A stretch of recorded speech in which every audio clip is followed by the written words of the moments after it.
This is a Bakelite piston. This comes factory in a TJ Wrangler. It also comes factory in the XJ Cherokees. Over time, these swell, they get bigger.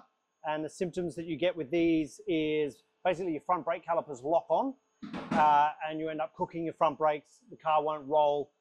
If you do leave it too long, you can do damage to master cylinders and proportioning valves if you've got proportioning valves. Some of them do, some of them don't. So if you've got that problem happening and you've got brakes locking on, before you start replacing master cylinders and swapping out flexi hoses that you think might be delaminating internally, do a caliper rebuild. You can get the stainless steel replacement ones that don't swell and don't get locked in.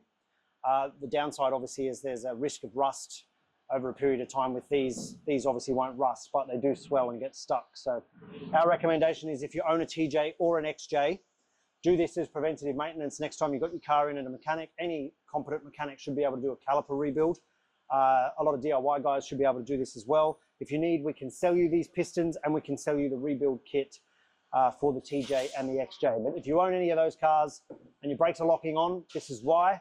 If you own any of these cars and your brakes aren't locking on, they will eventually, so get rid of these and put these in.